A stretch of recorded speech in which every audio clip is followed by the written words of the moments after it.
Saludos amigos y amigas, sean bienvenidos nuevamente a su canal Desarrolla su mentalidad o Desarrolla tu mentalidad.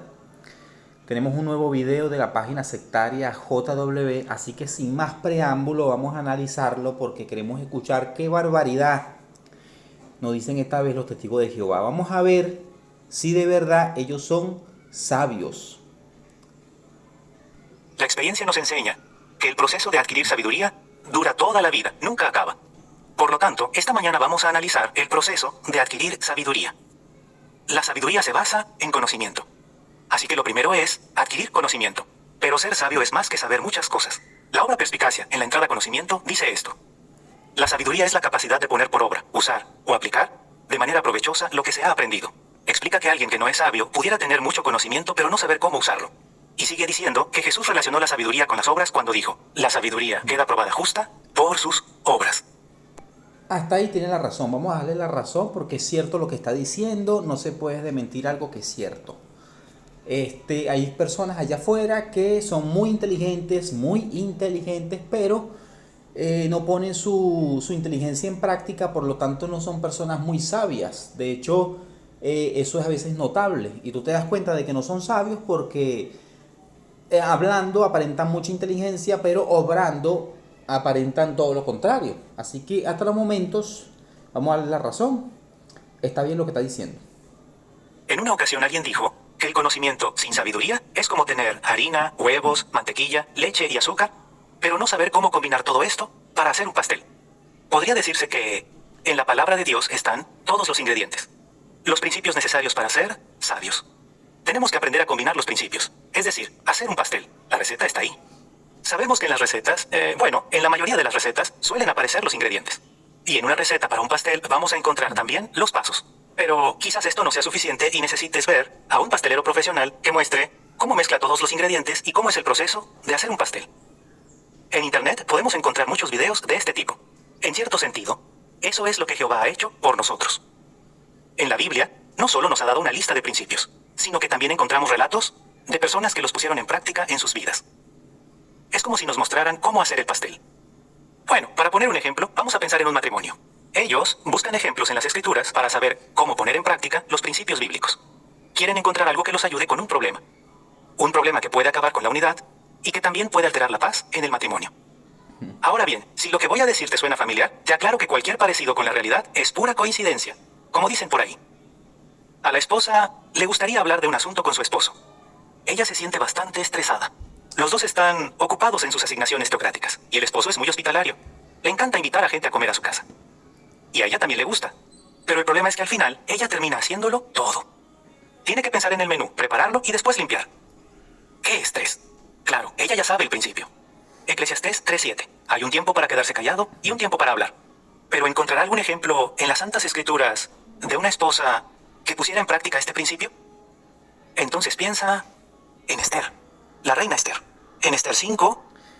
Esto sí es más de lo mismo, ¿no? Le dicen a los testigos de Jehová que absolutamente todo lo busquen en la Biblia.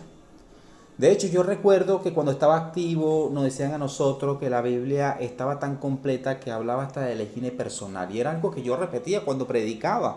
Era algo que yo repetía cuando daba estudio.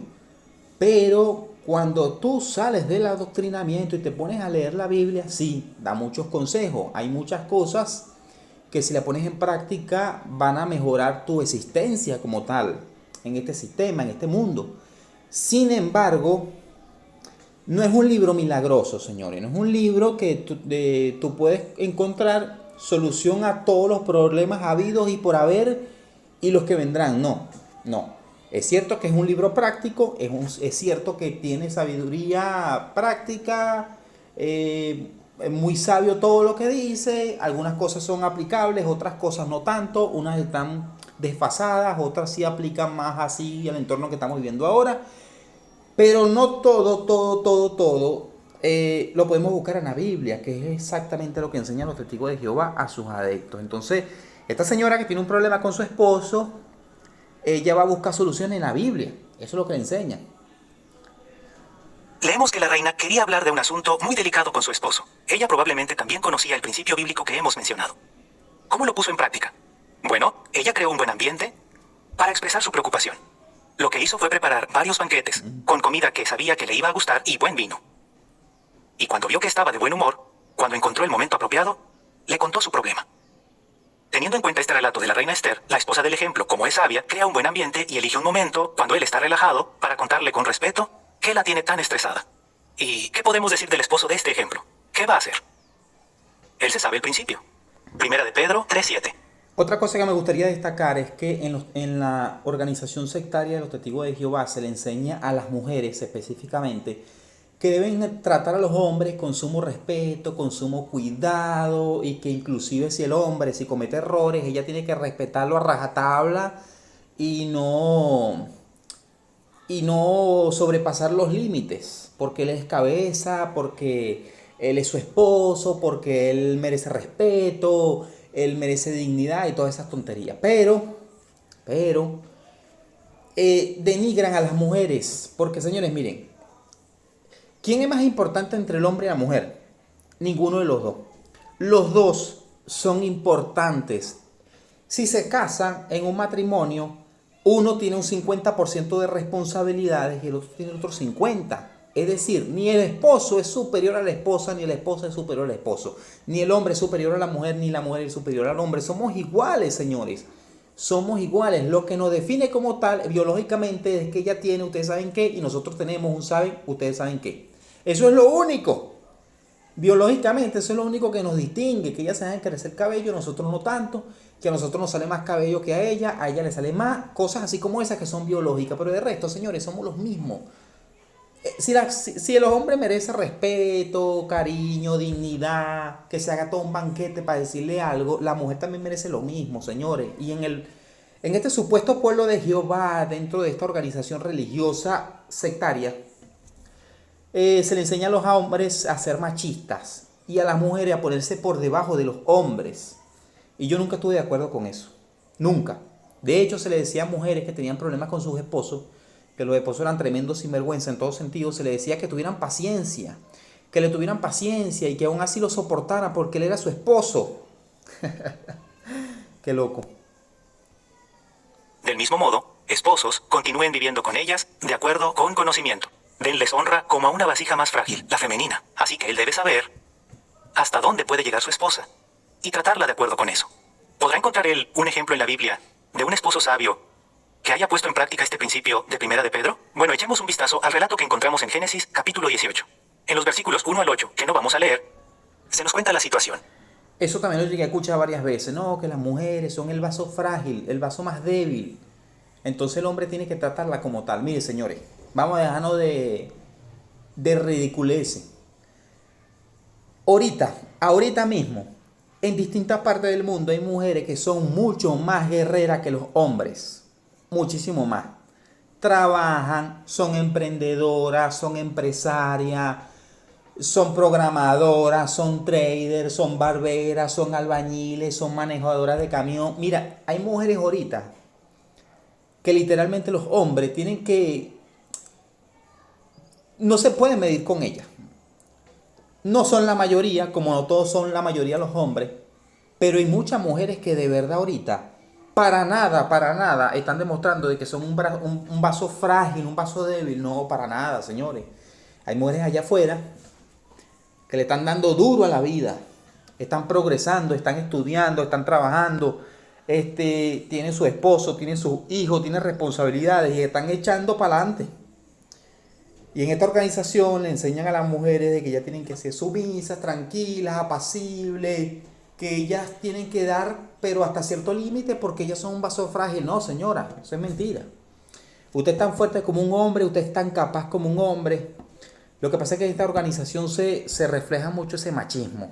Eso está muy malo. De forma totalmente inesperada, llegan a la tienda de Abraham 3 hombres muy importantes.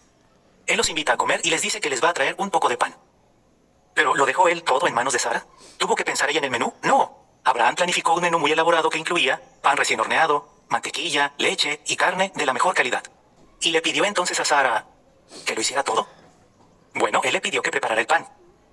Pero él se encargó personalmente de preparar el resto de las cosas, incluyendo poner la mesa y servir todos los alimentos a los invitados. Al reflexionar en este relato, el esposo se da cuenta de que lo mejor que puede hacer es ayudar a su esposa cuando tengan invitados incluso limpiando después. Este esposo, que sabe que su esposa está muy estresada, también podría pensar en el principio bíblico de Efesios 5:25. Esposos, sigan amando a sus esposas, tal como el Cristo también amó a la congregación. ¿De qué manera amó Cristo a la congregación? ¿Cómo puso en práctica este principio con sus discípulos? Vamos a verlo. Examinemos un ejemplo. En Mateo capítulo 15, versículo 21. Ahí dice, Jesús salió de allí, probablemente de Capernaum, y se fue a la región de Tiro y Sidón. Quizás nos preguntemos, ¿por qué Jesús se fue a un territorio más allá del límite de Israel, a un territorio de gentiles? Él tenía que predicar en Israel. Suena muy bonito todo lo que está diciendo hasta los momentos, pero yo llegué a conocer casos de hermanos, hombres, me refiero a hombres, que a sus esposas la tenían como un saco de boxeo. Entonces las esposas, aparte de eso, las maltrataban de otras maneras, ¿no? Entonces las esposas iban y conversaban con los ancianos. Algunas se les salían las lágrimas, unas contaban sus problemas. Y lo que le decían los ancianos era básicamente, siempre era lo mismo. Tenle paciencia, no lo vayas a dejar, recuerda que él merece respeto, él merece consideración, ponte sus zapatos, es mucha presión, aguanta, no lo deje. Y resulta ser que estos tipos, estos señores, eran unos buenos para nada, unos tremendos mamarrachos. Entonces estos ancianitos le decían a esas mujeres, a esas pobres mujeres que siguieran aguantando a ese patán, a ese miserable, porque según ellos, ella tenía que rendirle pleitesía y respeto, pasara lo que pasara, hiciera él lo que hiciera, porque él merecía respeto, pues porque él era el cabeza del hogar. Entonces lo que está diciendo este señor aquí suena muy bonito, pero en la práctica, señores, en la realidad, son dos cosas muy distintas. Son dos cosas muy distintas. Es como él mismo está hablando de la sabiduría. Ellos hablan muy bonito, parece ser muy inteligente lo que está diciendo, pero cuando te vas a las congregaciones en la práctica, que es donde se debería ver la sabiduría de lo que él está transmitiendo, en la práctica es donde se ve todo lo contrario. Es donde se ve todo lo contrario. De hecho, bueno, vamos a ver primero este pedacito y después le voy a contar una breve anécdota. A él. ¿Pero por qué se fue a otra región? Vamos a leer la referencia marginal, Marcos 7:24. Aquí dice lo siguiente.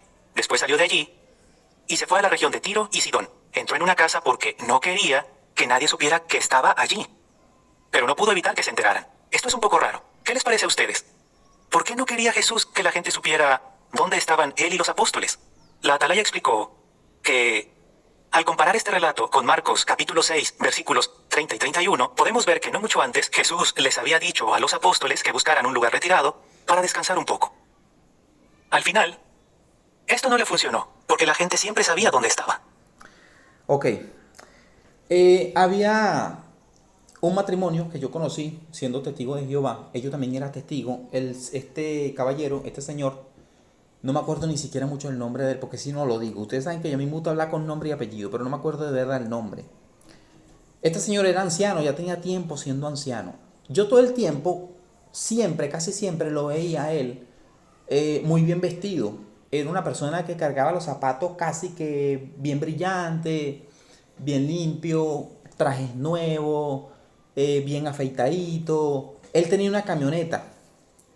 Y esa camioneta también la tenía todo el tiempo, oye, presentable, limpiecita, para acá y para allá, la tenía bien chévere. Pero su esposa se veía muy, muy desaliñada, con el respeto de las mujeres. Esto lo digo con mucho respeto, mujeres, no se me vayan a ofender. Se veía muy desaliñada, así como descuidada, como que no se le estaba dando lo suficientemente atención en ese sentido. Es decir, que este señor, por lo que yo notaba, él era como de las personas que cobraba su dinero, su sueldo, entonces como que le decía, mira, esto es para la comida y ya. Yo estoy cumpliendo con mis responsabilidades, eso es lo que dice la Biblia que yo haga, según los testigos, no estoy hablando según los testigos.